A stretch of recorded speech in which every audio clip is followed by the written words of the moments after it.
안녕하세요. 지난 2월 19일 굉장히 중요한 판결이 있었습니다. 지기현 부장판사가 내란 우두머리 혐의로 기소된 윤석열에게 무기징역을 선고했는데요. 이 판결과 관련해서 여러 유명한 판사 출신 정치인들 그리고 변호사님들 이런 분들이 다양한 해설을 해 주셨고요. 아주 중요했습니다. 저는 일반 개인적인 아무것도 모르는 그냥 평범한 사람의 입장에서 그 판결에 대해서 어떻게 생각이 드는지를 나누고자 합니다. 우선 무기징역형이라 그래도 사형은 아니지만 그래도 괜찮겠다라는 생각이 들었는데 개별 양형 사유를 보면서 어처구니가 없고 정말 기가 막혔고요. 그리고 이 판결을 보면서 지기현 뒤에는 김건희가 꼭 있겠다. 김건희와 또 함께하는 어느 한 부류의 존재들이 있겠다 하는 그런 생각이 들었습니다. 사형이요. 집행이 된다, 사형이 선고가 된다 하더라도 집행까지는 안 가는 게 우리 대한민국이거든요. 그런데 내란죄를 저지른 내란 우두머리가 사형 선고를 받는다는 건 굉장히 중요한 의미가 있습니다. 사실 사형이 선고가 돼도 집행을 안 하면 무기징역이나 다를 바는 없겠습니다만은 그래도 사형 선고가 의미하는 그 비중이 있기 때문에 사형이 아닌 게 아쉽다라는 생각이 들었고 그래도 무기징역이 어딥니까 라는 생각이 들었는데 양형 사유를 보니까요. 범행을 직접 주도로 계획했고 다수의 많은 사람들을 범행에 관여시켰습니다. 이렇게 얘기를 했어요. 그래 놓고 다만 아주 치밀하게 계획을 세운 모습이 보이진 않습니다. 이러고 있는 거예요. 범행을 직접 주도적으로 계획을 했다라고 해놓고 치밀하게 계획을 세운 모습이 보이지 않는다는 거는 또 뭡니까? 살인 미수인데 살인을 저지르기 위한 치밀한 계획을 세우지 않아서 감형이 된다. 이런 얘기가 되는 건가요? 이게 말입니까? 뭡니까? 물리력 행사를 최대한 자제시키려 했던 사정도 보인대요. 물리력 행사를 최대한 자제시키려 했던 사정도 보입니다. 이게 뭔 말입니까? 언제 윤석열이가 물리력 행사를 최대한 자제시키려 했었나요? 언제요? 증거 있으면 한번 갖고 와보세요. 아니, 문을 따고 들어가가지고 끌고 나오라고 하지 않았어요? 총을 쏴서라도 데리고 나오라고 국회의원들 끌고 나오라고 한 게 윤석열 아니었습니까? 실탄 소지나 직접적인 물리폭력을 행사한 예는 거의 찾아보기 어렵습니다. 이런 이 나쁜 참, 네, 그걸 윤석열이가 했어요. 시민들이 한 거고 의로운 군인들이 한 거죠. 그거가 윤석열이가 한 겁니까? 이 아저씨야. 그리고 대부분의 계획이 실패로 돌아갔다. 아무런 범죄 전력이 없고 장기간 공무원으로 봉직해왔으며 현재 65살의 비교적 고령입니다. 헐, 웃기고 있네 정말. 실패로 돌아가면은 그러면은 살인이 실패하면은 살인 미수죄로 벌을 받아야 되는 거잖아요. 내란이 실패했으면은 실패한 걸로 감형이 되지는 않아야 되는 거 아닙니까? 이게 일반 형사범이 아니잖아요. 나라를 뒤흔들려고 하고 국민들에게 총뿌리를 들이댔던 그런 범죄에 대한 재판입니다. 그런데 대부분의 계획이 실패로 돌아갔고 아무런 범죄 전력이 없고 웃기고 있네 정말.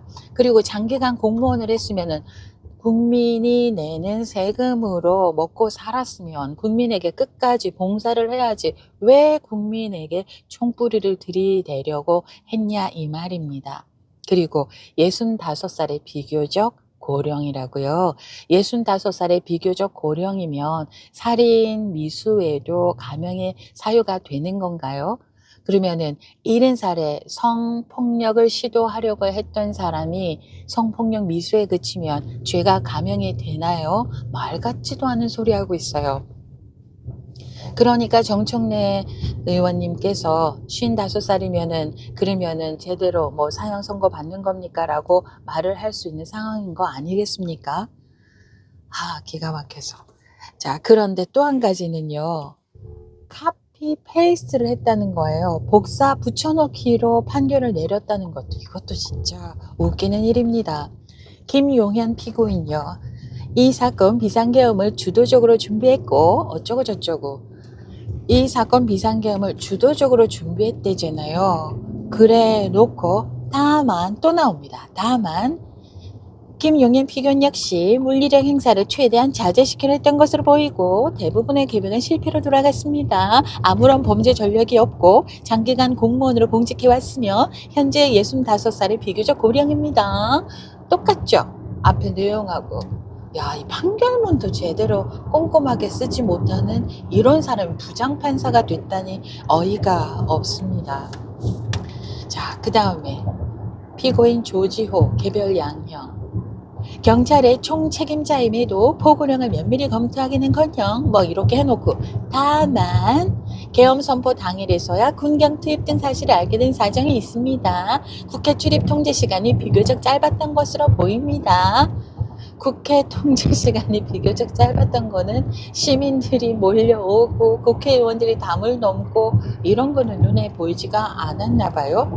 여기도 똑같이 복사 붙여넣겠습니다.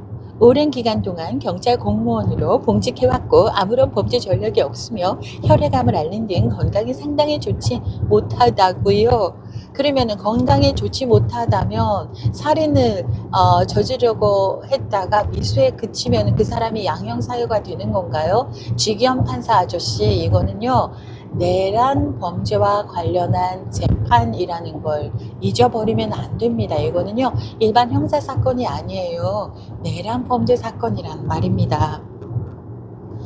그리고 지기현 판사 아저씨, 이진관 판사가 내린 판결문을요 꼼꼼히 보면서 공부 좀 하시고 반성을 좀 하셔야 되겠어요. 지기현 판사가 이진관 판사의 판결문을 보고 시험을 좀 보게 했으면 좋겠습니다.